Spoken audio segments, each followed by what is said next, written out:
8월은 우리 대한민국 백성들은 결코 잊으면 안 되는 두 날이 있습니다. 이 두 날은 8월 달에 동시에 들어있는데요. 하나는 가장 기쁜 날이고 또 하나는 가장 슬픈 날입니다. 가장 기쁜 날은 오늘 우리가 예배하는 광복절이죠. 8월 15일 광복절입니다. 또 한 날은 언젠가 하면 8월 29일입니다. 8월 29일은 어떤 날인가 하니 이 나라가 일제에게 합방되던 날입니다. 경술국치라고 그러죠. 이 나라가 1910년 고종 때 일제로부터 합방이 됩니다. 그날이 8월 29일이에요. 8월 달에 가장 기쁜 날이 들어있고 또 가장 슬픈 날이 들어있습니다.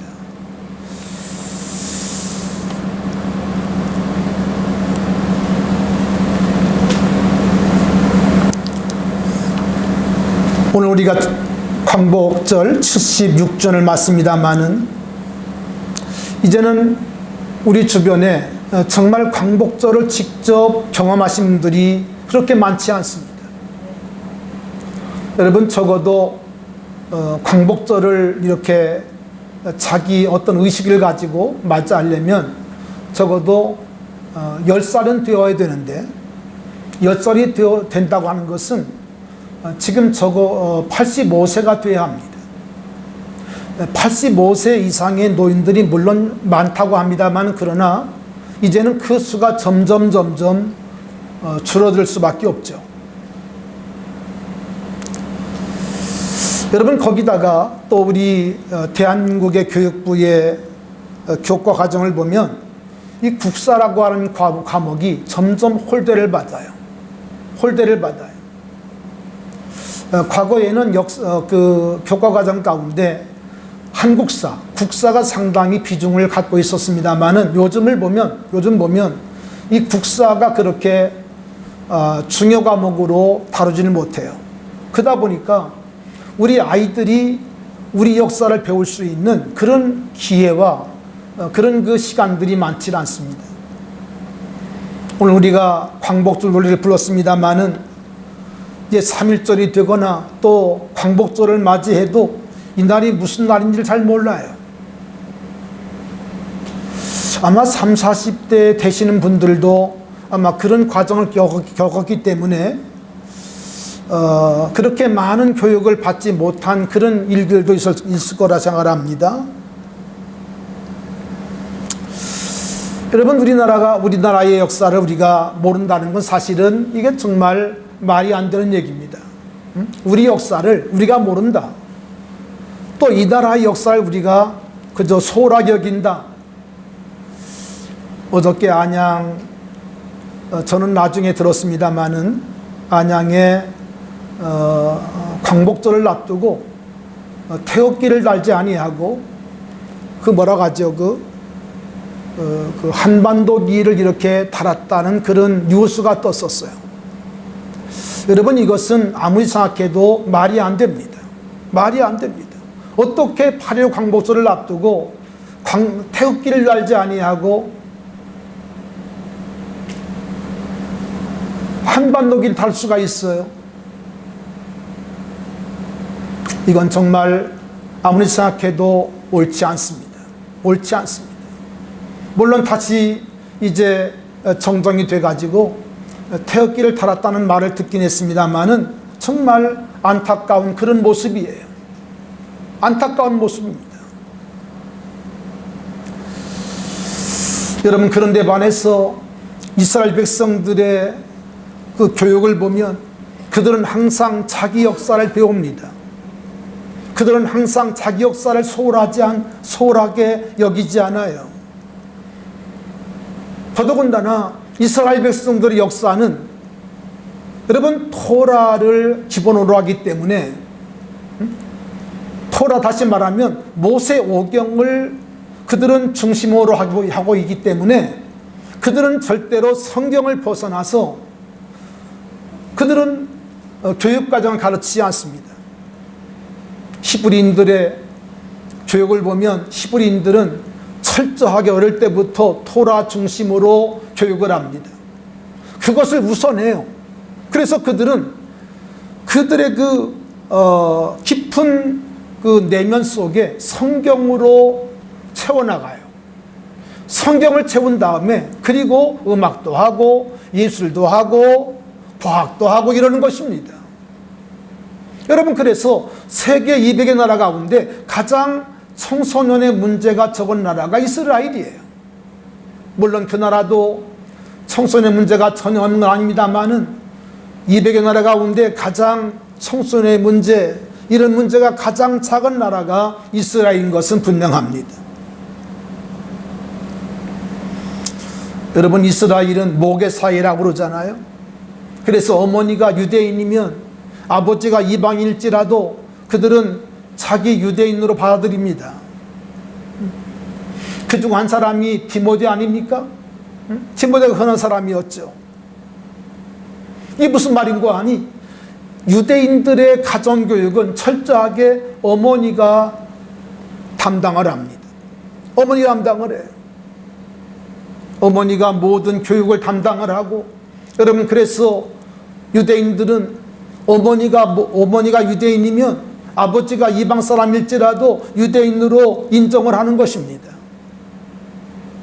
우리 사랑하는 어머니들, 오늘 말씀을 잘 들으시기 바라고, 지금까지 그렇게 묻었다 할지라도 이제부터라 정신을 차리고, 자식이 나이가 많건 적건을 떠나서 여러분, 우리 자신들이 먼저 성경 중심의 사람 되기를 바랍니다. 할렐루야. 나는 아무것도 하지 않으면서 우리 아이들이 예수 안 믿기를 바라고, 이건 여러분 잘못된 것이에요. 내가 먼저 주님 앞에 바로 서야 됩니다. 내가 바로 주님 앞에 말씀을 읽고 정말 큐티하고 하나님 말씀이 나를 지배하고 나를 총치해 나갈 때 그 믿음이 우리 자녀들에게 확산되는 것이죠. 하나님 나라가 우리 가정 가운데 이루어지는 것이죠. 이스라엘 나라와 우리 대한민국을 이렇게 연구한 사람들의 말에 의하면 이스라엘과 우리 대한민국 사이에 아주 닮은 점이 많다고 그래요. 어느 목사님은 어떤 글 가운데 그런 말씀을 하고 있습니다. 77가지가 닮았다는 거예요. 유대인과 그리고 대한민국 사람들이 얼마나 닮은 것이 많이 있는지 77가지가 닮았다는 거예요. 조금 더 강조하신 분들은 그런 얘기를 합니다. 창세기 10장을 중심해서 셈의 아들이었던 욕단이 이제 바다를 중심해서 이렇게 가게 되는데, 그 욕단이 우리 대한민국의 조상이다, 이런 말도 하는 사람이 있어요. 근데 그 말을 들으면 상당한 근거가 있습니다. 그래서 어떤 분은 그런 얘기를 합니다. 대한민국은 잃어버린 욕단 자손의 자손들이다, 이런 얘기를 해요. 이건 상당한 파격적인 얘기이기도 하죠.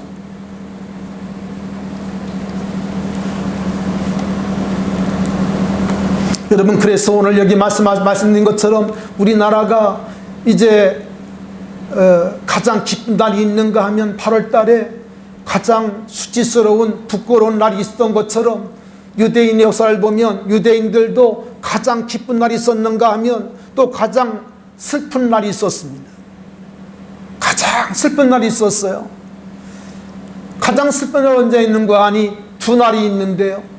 두 날이 있는데, 하나는 어떤 날인가 하니 유다 나라가 바벨론에게 멸망을 당하고 포로가 되는 날이에요.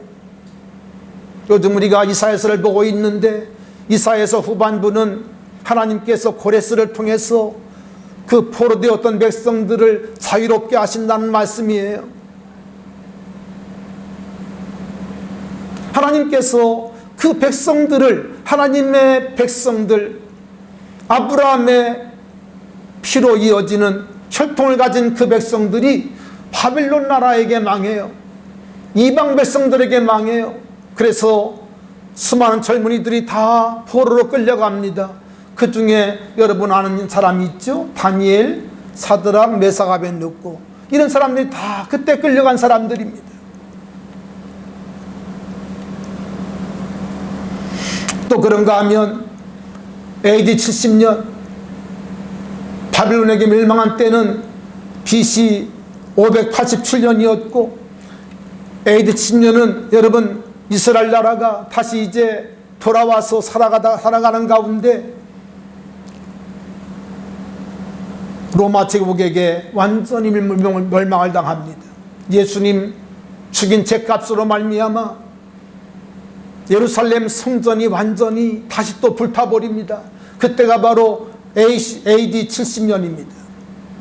다시 말하면 이스라엘 나라로서 절대 잊을 수 없는 수치스러운 날, 참담한 날이 있었는데 그것이 바로 바벨론에게 멸망한 날이었고, 그리고 로마에게 예루살렘이 완전히 멸망당한 그런 일이었습니다. 여러분, 그런 재미있는 건요, 우연인지 모르겠습니다만은 우리나라에 기쁜 날, 슬픈 날이 8월달에 있는 것처럼 이스라엘의 기쁜 날과 슬픈 날도 같은 날이에요.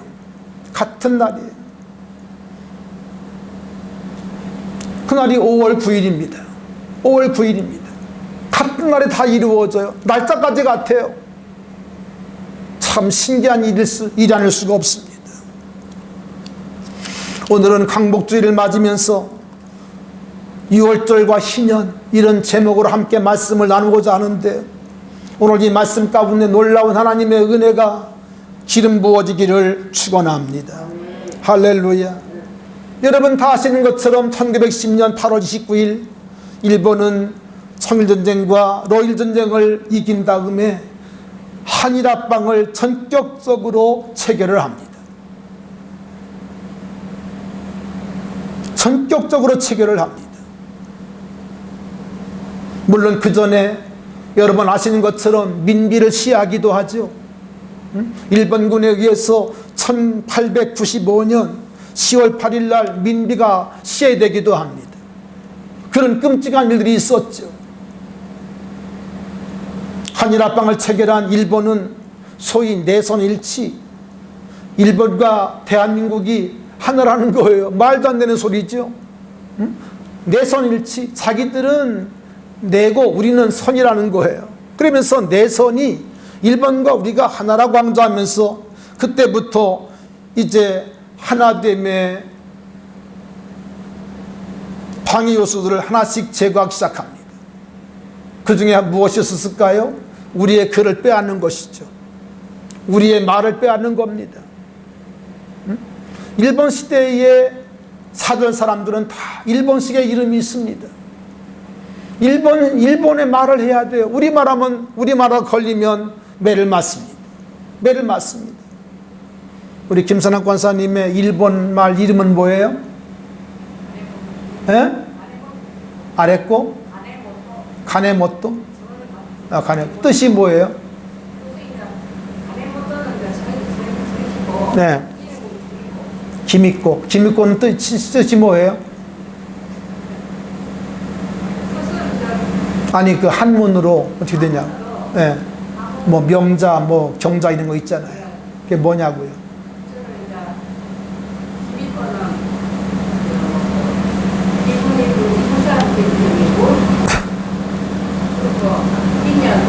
네, 이따가 묻겠습니다.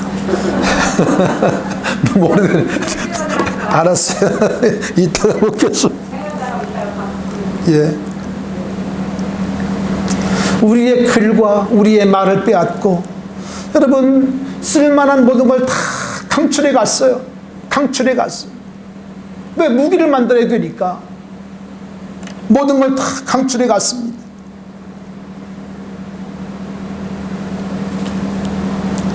여러분, 그런 과정 속에서 특별히 일본 제국이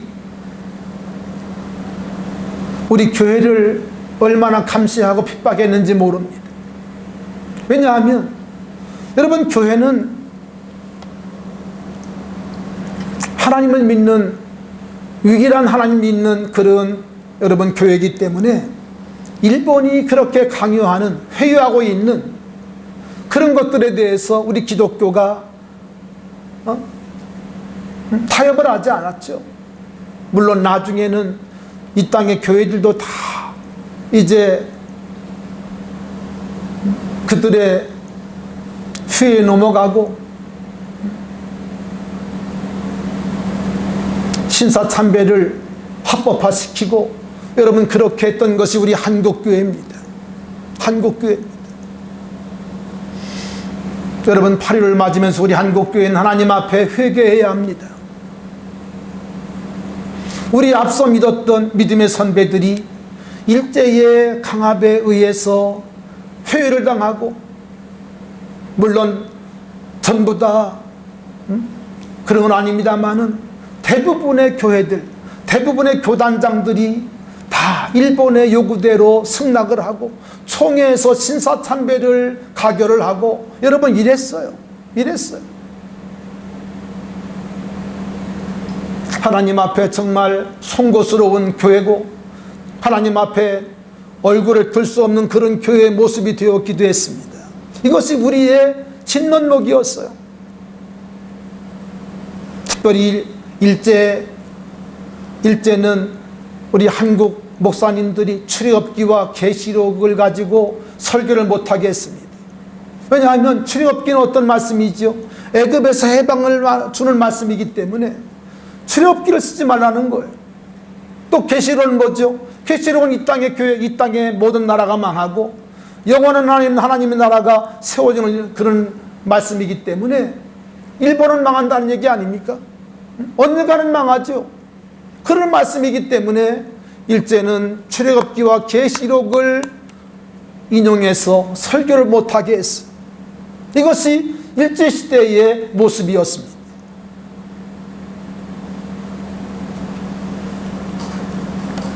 여러분 그러는 가운데 1919년 3월 1일 날 고종황제의 이제 그 장례식과 연계시키면서 소위 3.1운동이 일어나죠. 3.1운동이 일어납니다. 정말 요원의 불빛처럼 대한민국 이제 서울에 시작한 이 3.1운동이 온 나라에 번져가게 되죠.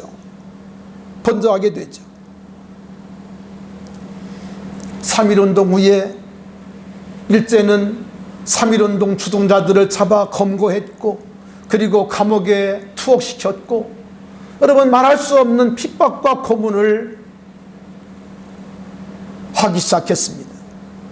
여러분 이러자 수많은 애국 인사들이 가까운 만주로 또 요동으로 또 연해주로 또 시베리아로 망명을 하기 시작합니다. 망명을 합니다. 어쩔 수 없는 그런 상황이죠. 망명을 해요.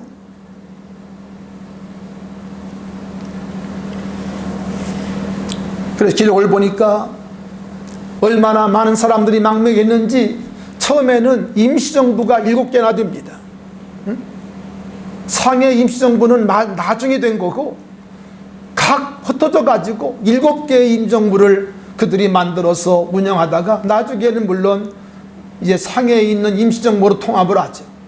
그렇게 이제 수많은 애국인사들이 이 땅을 빠져나가 망명을 하고 도피한 것을 알게 됩니다.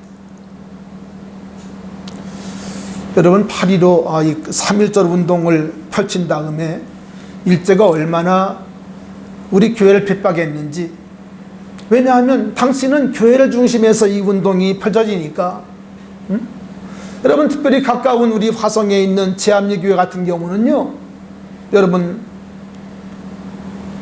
4월 며칠 날 교인들을 다 교회로 모이게 했습니다. 그러니까 3.1운동이니까 4월달이니까 얼마 안 됐잖아요. 그러니까 그때는 계속 그냥 운동이 이루어지는 거예요. 4월달 교회로 다 교인들을 불러 모았어요. 그리고 갑자기 문을 잠그더니, 당시는 여러분 보통 이 집들이 다 나무로 이렇게 거치되어 있습니다.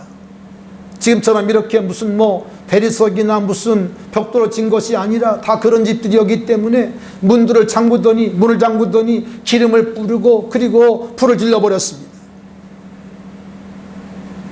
여러분 상상해 보세요. 사람들을 뭘 교육한다고 다 목이라고 하더니 잠가버리고 기름을 뿌리고 불을 질렀으니 생각해 보세요. 아찔한 일 아닙니까? 그래 그 속에서 튀어나오는 사람들은 총으로 쏴 죽이고 거의 모든 사람들이 불에 다 죽는 이런 일도 있었는데요. 여러분 이것을 마침 그곳을 지나가던 스필드라는 박사님이 그것을 지나가다 그것을 보게 됩니다. 그걸 보게 돼요. 그걸 보고 전 세계로 그 일을 타전하게 됐죠. 그래서 3.1운동이 더 유명하게 되었습니다. 전 세계 사람들이 알게 되었던 거예요. 참 하나님의 기이한 일이죠. 마침 그 시간에 그곳을 지나가다가 그 불길을 보고 그것을 온 세계에 타전하게 돼요. 그날이 참 뜻깊은 날이기도 했죠.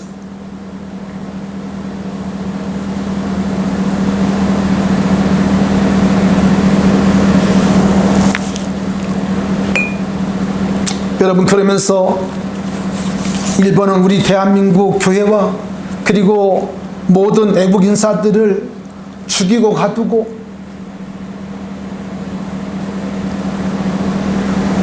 제가 말씀을 준비하면서 우리가 익히 알고 있는 특별히 그 당시는 젊은 사람들이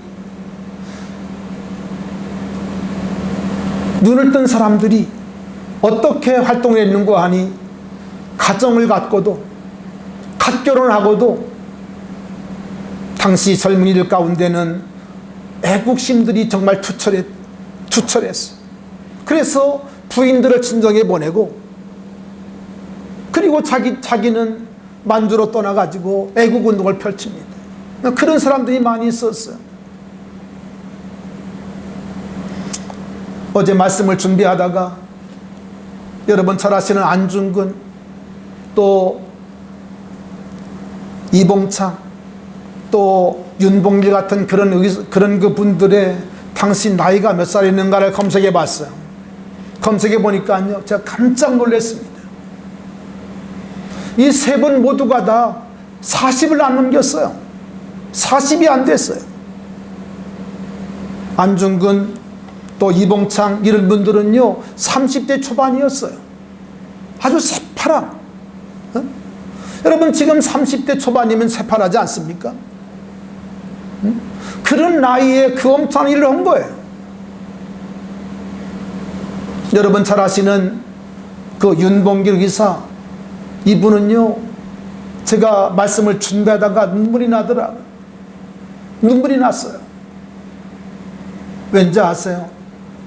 윤봉길 의사가 여러분 아시잖아요. 그 폭탄을 던진 거 그때 나이가 24살. 자기 목숨을 걸고 대한민국을 다시 회복해야 한다고 하는 그 마음 하나 그거 가지고 자기의 생명을 던져버렸어요. 그때 나이가 24살. 놀랬어요. 어떻게 이런 사람들이 나올 수 있었는가? 정말 대단하지 않습니까? 24살, 31살 이런 젊은이들이 여러분 우리 대한민국을 지키려고 찾아오려고 그렇게 목숨을 던졌더라고요. 여러분 아시는 것처럼 1910년 한일합방을 일본은요 30년, 40년대까지 여러분 패배를 몰랐습니다. 패배를 모르고 그냥 지구를 다 삼킬 것처럼 정말 대단했어요. 여러분 아시잖아요. 중국을 먹었잖아요. 그런가 하면 또 동남아시아까지 손을 뻗쳤잖아요. 인도네시아 등등 해서 수많은 나라들을 그들이 여러분 정복하지 않았습니까? 여러분 그러다가 결국 그들은 진주만까지 여러분 공격하지 않았습니까? 정말 일본의 힘은 막강했어요. 그렇기 때문에 이 땅에 있는 수많은 사람들이 처음에는 이렇게 애국과 그리고 독립을 위해 힘쓰다가 나중에는 도저히 일본 한 걸 보니까, 일본의 그 화력을 보니까 이게 도저히 가능성이 없어 보이는 거예요. 여러분, 그러면서 수많은 사람들이 어떻게 하는 거 하니 일본으로 귀화를 합니다. 인간의 연약함이죠. 그러면서 이제 일본 쪽에 기울고, 이런 분들이 얼마나 많은지 알 수가 없죠. 여러분, 그렇기 때문에 8.15 광복은요, 이런 상황 가운데 우리 대한민국 사람으로서는 생각조차 못했어요. 상상할 수가 없는 일이기 때문입니다. 어떻게 우리가 우리 힘으로 이런 일이 가능하겠어요? 그런데 하나님은 일본의 저런 모습들을 그냥 보지 않았어요. 대한민국에 있는 성도들의 간절한 기도를 들으시고, 또 애국자들의 수많은 헌신을 받으시고, 하나님은 이 땅에 1945년 8월 15일 일본의 왕의 무조건 항복을 받으시고 이 땅에 자유를 선포해 주셨어요. 할렐루야. 아멘. 여러분, 이런 놀라운 하나님의 은혜를 우리 대한민국 성도들은 잊으면 안 됩니다. 잊으면 안 됩니다.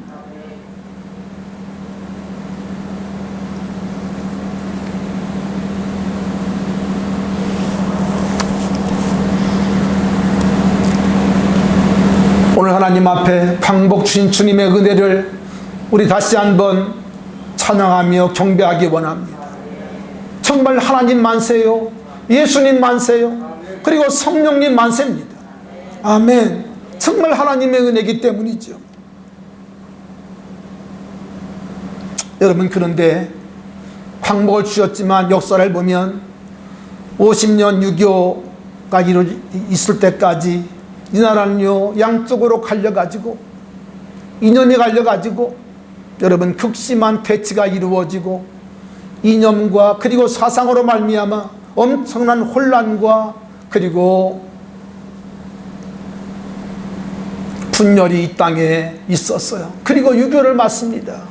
여러분 아시는 얘기죠. 극심한 혼란이 있었어요. 그리고 우리는 유교를 맞습니다. 유교를 맞습니다. 여러분, 36년 동안 모든 것 다 빼앗겼는데 또다시 전쟁이 났으니 생각해 보세요. 이 땅은요, 완전히 잿더미 위에 있었어요. 잿더미 있었어요. 저도 유교를 모르는 세대입니다만은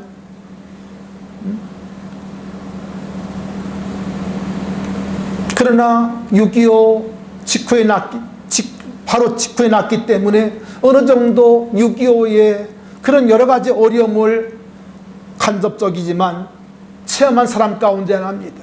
당신은요, 먹을 것이 없어요. 초근목피란 말이 맞습니다. 불 뜯어 먹고 나무 껍질 벗겨 먹고, 이것이 우리의 삶이었어요. 삶이었어요. 여러분, 이 땅에 어려운 시절의 얘기를 할 수 있는 대표적인 말이 있는데요, 강단에서 할 말은 아닙니다만은 무엇이 뭐할 정도로 가난했어요. 여러분, 뭔지는 아시죠? 얼마나 어려웠는지. 무슨 기름기를 먹어요? 무슨 단백질을 먹어요? 그러니까 그것이 쩔을 정도로 그렇게 가난했던 것이 우리 민족의 실상이었거든요. 실상이었거든요.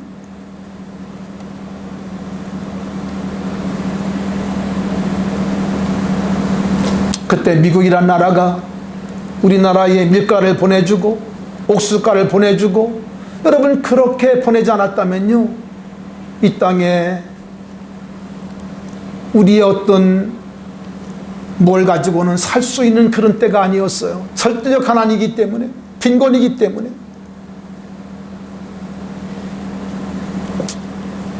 그런데 하나님께서 이 땅에 이런 은혜를 주셨고, 여러분 지금은 50년대 60년대를 거쳐서 가장 가난했던 나라 대한민국이 60년 50년 만에 여러분 세계 10위권 나라가 되어지고, 할렐루야.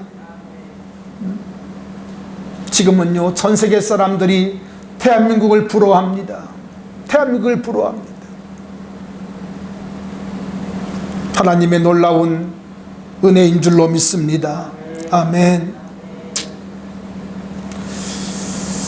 여러분 제가 앞에서 이스라엘 나라도 우리와 같은 그런 수치스러운 날이 있었다고 말씀을 했죠.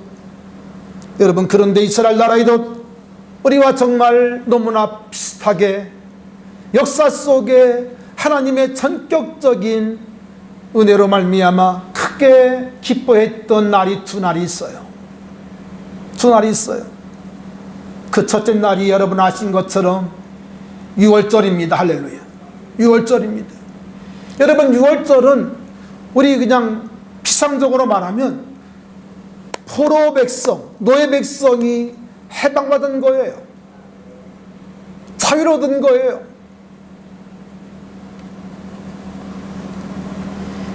여러분 아신 것처럼 이스라엘 백성들은 여러분 요셉 때에 야곱 때지요. 야곱 때에 70명의 가족이 애굽으로 이주합니다.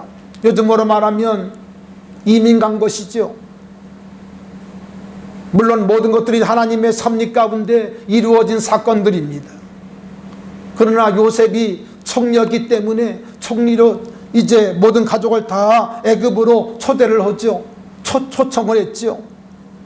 여러분 그러면서 이제 이스라엘 백성들의 애굽 생활이 시작이 되었는데, 창세기 1장을 보면 요셉의 은혜를 모르는 왕이 왕으로 올라가요. 역사가 흐르면서 세월이 흐르면서 요셉을 모르는 어떤 왕이 임금이 됩니다. 여러분 그러면서 이스라엘 백성들에게 말할 수 없는 핍박과 그리고 힘든 생활이 시작이 됩니다. 시작이 됩니다. 뭐 그거 다 오늘 말할 수가 없습니다. 말할 수가 없습니다. 그리고 모세는 이제 사람을 죽인 죄값으로 미디안 40년 광야 생활을 또 하게 되죠. 그리고 이제 하나님의 부르심을 받고 백성들의 부르심을 들으신 하나님께서 모세를 세우셔서 이스라엘을 구원케 하죠. 아멘. 이게 출애굽 역사 아닙니까?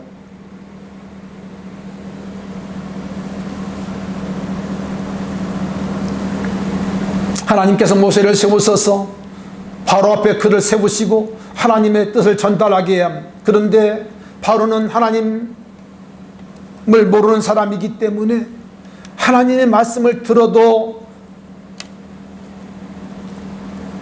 바로는 꿈쩍하지 않습니다. 모세의 말씀을, 모세가 전달해 주는 말에 대해서 동의하지 않습니다. 동의하지 않습니다. 그때부터 하나님께서 애굽 땅에 10가지 재앙을 내리시죠. 온 애굽 땅에 하나님의 재앙이 시작됩니다. 여러분 그런데 한 가지 사실은 무엇인가 하니 10가지 재앙은요 그냥 재앙으로서 재앙이 아닙니다. 말씀을 잘 여러분 들으세요. 10가지 재앙은 재앙으로서 재앙이 아니고 사실은 애굽 사람들이 섬기는 신들에 대한 하나님의 심판이었어요. 심판이었어요. 오늘 우리가 다 그 얘기를 할 수 없습니다. 바로는 애굽 땅이 망한 걸 보고 모세를 급히 찾아 이제 타협하게 됐습니다마는 하나님은 아니라는 거예요. 광야를 사흘 길을 가서 광야에서 절기를 지키는 것이라는 거예요.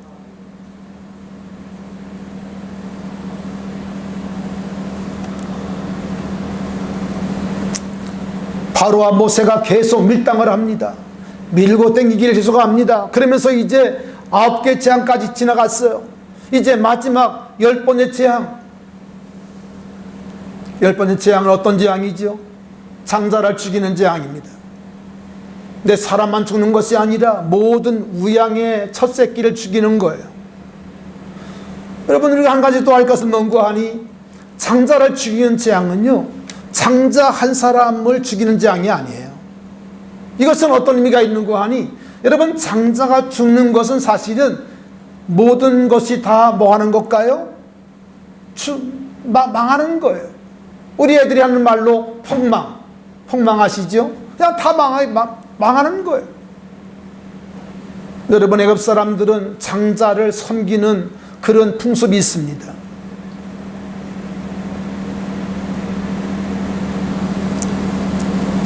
그렇기 때문에 장자를 마치 신격화시키고 그렇게 위에 바쳤거든요. 장자가 죽는 것은 그 가문이 그냥 망하는 거예요. 여러분, 그런데 하나님께서 마지막 재앙을 장자 죽이는 재앙으로 선포를 했어요. 여러분, 잘 아시는 말씀이죠. 그런데 하나님께서는 히브리 백성들에게 이 10번째 재앙, 장자 죽이는 재앙을 피할 수 있는 길을 하나님 말씀했죠. 어떻게 말씀합니까? 양 먹을 집, 양을 잡아가지고 양을 구워 먹을 집, 그 집에 문설주, 밖에 문설주와 인방에 그 피를 바를 것을 말씀을 합니다. 여러분, 문 인방과 차후에 이제 문설주와 인방에 그 피를 바르게 되면 어떤 형상이 될까요? 그 형상은 다른 것이 아니라 십자가가 태어나게 됩니다. 십자가 형상인 거예요. 그러니까 모든 가정들이 다 십자가를 그은 겁니다. 아멘. 십자가를 그은 거예요. 그날 밤 놀라운 일이 벌어집니다. 죽음의 천사가 모든 가정을 이렇게 방문하는데, 피 흘린 십자가, 양의 피가 묻어있는 십자가가 있는 집안은, 그 집은 어떻게 했어요? 담을 넘어갑니다. 할렐루야. 죽음이 넘어갑니다. 그래서 6월입니다. 6월절의 역사가 이루어져요. 아멘. 이루어집니다.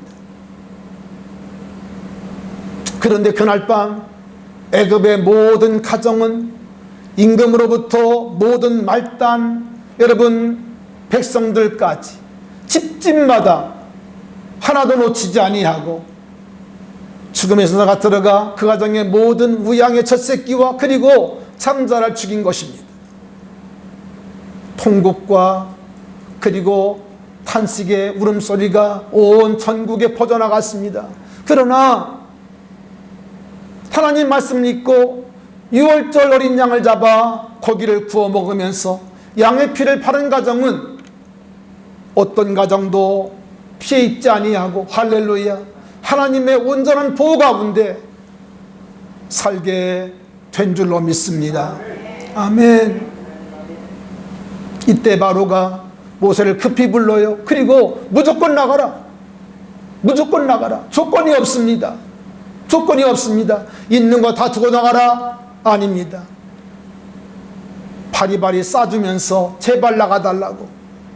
이런 역사가 이루어진 것이 바로 6월절입니다. 할렐루야. 여러분, 그런 의미에서 6월절은 이스라엘의 해방절이에요. 우리로 말하면 광복절입니다. 할렐루야. 광복절입니다. 이런 날이 바로 여러분 6월절에 이루어진 것입니다. 여러분, 그러나 한 가지 사실은 뭔가 하니, 이 6월절은 더 나아가 무엇을 말씀하고 있는가 하니, 이 땅에 있는 모든 사람들이 어린 양 예수의 피를 믿을 때마다 믿음으로 말미암아 영원한 저주에서 구원받을 수 있는 하나님의 놀라운 은혜의 징표라고 하는 사실을 우리가 분명히 알아야 되죠. 여러분, 또 하나 이스라엘 백성들에게는 감격의 날이 또 하나 있습니다. 그건 어떤 것인가 하니, 오늘 누가복음 4장에 말씀하고 있는 예수님이 읽었던 말씀입니다. 예수님께서 40일 요한에게 세례받고 40일 금식하시고 성령 받고 그리고 안식일이 되어서 주님이 어디 가셨어요? 오늘 말씀 보니까 예수님께서 회당에 가게 됩니다. 회당에 서서 있을 때에 성경 맡은 자가 예수님에게 성경을 드렸어요. 그런데 그 성경은 어떤 말씀이었는가 하니 여기 말씀 보니까 17절에 보니까 이사야의 글을 주었습니다. 이사야의 글을 주었어요.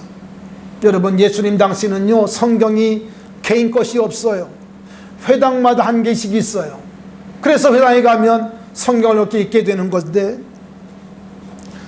성경 맡은 자가 예수님에게 이사야 그 양피지로 만든 그 두꺼운 두루마리를 예수님께 드렸더니 예수님께서 어디를 찾았는가 하니 이사야 61장 1절부터 되는 말씀을 예수님 찾으셨어요. 그리고 그것을 읽으신 것입니다. 우리 한번 같이 읽어보겠습니다. 18절 19절 시작.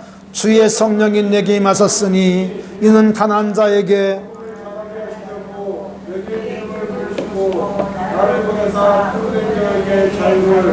눈먼 자에게 다시 보게 함을 전파하며 눌린 자를 자유롭게 하고 주의 은혜의 일을 전파하게 하려 하심이라. 할렐루야. 이 말씀을 찾아가지고 읽으신 거예요. 여러분, 이사야가 얼마나 부피가 큽니까? 66장입니다. 엄청나게 크죠. 근데 그 말씀 가운데 예수님이 61장을 찾으셔가지고 그 말씀을 읽으셨다는 거예요. 여러분, 61장의 말씀은 사실 어떤 말씀인가 하니 고레스에 대한 예언이에요. 이스라엘 백성을 포로에서 돌아가게 했던 바로 파사의 임금 고레스에 대한 예언입니다. 여러분, 그런데 이 고레스는 사실은 누구의 예표인가 하니 이 땅의 신년의 주인공 되실 예수 그리스도의 예표입니다. 여러분 아신 것은 고레스가 바벨론 포로가 되었던 그 땅을 다시 정복하지요. 그리고 어느 날 갑자기 고레스가 명령을 합니다. 조소에 명령을 합니다. 유다 백성들은 자기 땅으로 뭐하라? 돌아가라는 거예요. 포로된 수십만의 사람들을 돌아가라는 거예요. 여러분, 역사 속에 이런 일은 없습니다. 이런 일은 없습니다. 돈도 주지 아니하고 먹을 것만 주면 죽을 고생하면서 일하는 포로들인데 그 수많은 사람들 돌아가라는 거예요.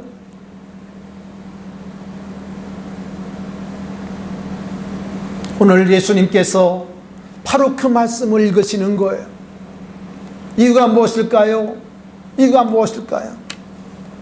예수님은 이 땅에 회복자로 오셨기 때문입니다. 예수님은 어떤 한 민족의 회복자가 아니라 이 땅 모든 백성들의 회복자로 오셨다는 거예요. 아담과 이브가 죄를 지어서 빼앗긴 하나님의 축복, 이것을 다시 우리들에게 회복시키시려고 오신 분이 바로 예수님이라는 겁니다. 아멘. 바로 그 예수님이라는 거예요. 오늘 예수님께서 읽어주신 말씀을 보면 이렇게 말씀합니다. 주의 성령이 내게 임하셨으니 이는 가난한 자에게 자유를 전하게 하시려고, 복음을 전하게 하시려고 내게 기름을 부으시고 나를 보내사 포로된 자에게 뭐를? 자유를, 눈먼 자에게 다시 보게 함을 전파하며 눌린 자를 뭐하게 하고 자유롭게 하고, 마지막 19절 주의 은혜의 해를 전파하게 하려 하며. 아멘. 오늘 말씀 보면 예수님이 이제 이 땅에 회복자로 오셨는데, 다시 말하면 신년의 주인공 예수라는 거예요. 우리 한번 따라했을까요? 예수님은 신년의 주인공이시다. 여러분, 신년은 레위기 20장에 나와 있는 말씀인데요, 오늘 시간이 많이 쫓깁니다. 제가 말씀인데 이게 무슨 말인가 하니 안식년 7번 다음에 신년이 와요. 50년 만에. 영어로 주빌리라고 합니다. 주빌리. 이 주빌리인데 이 주빌리가 되어지면 어떤 일이 벌어진가 하니 모든 토지와 모든 모든 포로와 그리고 모든 빚쟁이들이 벗어나요. 팔았던 토지가 돌아옵니다. 빚쟁이들이 다 청산되어지고 그리고 회복이 됩니다. 아멘. 뿐만 아니라 노예되었던 묶였던 사람들이 다 풀려나게 됩니다. 할렐루야. 여러분, 그러니 오늘 주님 말씀하고 있잖아요. 은혜의 해라고 말씀합니다. 다시 말하면 은혜가 온 땅에 선포되어지는, 그래서 그날이 되어지면 제사장들이 나팔을 붑니다. 뚜 나팔을 불고 신년이 된 것을 선포하는 거죠. 여러분, 그러면 노예되었던 사람들이 그날 어떻게 되죠? 노예로부터 해방이 됩니다. 빚진 자들이 다 빚에서 해방을 받습니다. 해방을 받습니다. 갑자가 되는 거예요. 그런가 하면 내가 돈이 쫓겨서 팔았던 땅이 다 내 것으로 돌아오는 것입니다. 할렐루야. 아멘. 무엇을 말씀하고 있까요? 이 땅의 모든 사람들이 하나님을 떠나 죄의 포로, 죄의 종, 그리고 죄악의 빚을 졌습니다. 우리가 다 죄의 포로가 되었죠. 그런데 회복의 은혜의 해, 다시 말하면 신년의 주인공이신 예수가 오심으로 말미암아 어떤 일이 벌어져요? 이 모든 것들이 다 회복된다는 것. 노예들은 다 풀려나고, 할렐루야. 빚쟁이가 다 풀려나고, 땅들이 다 다시 돌아오는.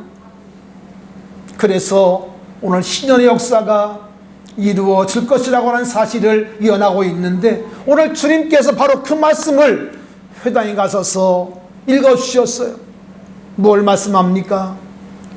이제 나로 말미암아 이 땅에 진정한 희년, 회복, 할렐루야, 진정한 자유, 이것이 이 땅에 선포될 것이라는 사실이에요. 사랑하신 여러분, 지금도 예수 그리스도를 믿는 자는 이 모든 포로에서 해방을 받습니다. 여러분, 자유하시기를 바랍니다. 죄짐에서 노임받기를 바랍니다. 여러분을 꽁꽁 묶었던 여러분 죄책감으로부터 자유하시기 바랍니다. 자유하시기 바랍니다. 오늘 그것을 위해 주님은 오셨고 그것을 십자가로 말미암아 완성하신 거예요. 내가 다 이루었다고 주님께서 말씀하고 있지 않습니까? 오늘 우리 가정마다 또 우리 심령마다 하나님의 주빌리, 신년의 역사가 있기를 축원합니다. 할렐루야. 그렇습니다. 예수님은 우리의 신년이십니다. 우리의 모든 것을 담당해 주시고 회복하심으로 말미암아 우리에게 참된 기쁨을 주시는 신년의 주인공이신 것을 믿습니다. 오늘 광복주의를 맞으면서 우리 마음 가운데 신년 되신 예수 그리스도, 여러분 그분으로 말미암아 진정한 자유, 진정한 회복이 우리들 속에 이루어질 수 있기를 축원합니다. 아버지 하나님, 오늘 주신 말씀을 인하여 감사합니다. 주빌리의 은혜를 주신 것을 감사합니다. 하나님의 놀라운 은혜가 우리들에게 선포됨을 감사합니다. 영광 받아주시고 진정한 자유를 누리며 아버지 하나님을 섬기는 저희들이 되게 하여 주시옵소서. 역사하여 주시옵소서. 예수님 이름으로 기도하옵나이다. 아멘.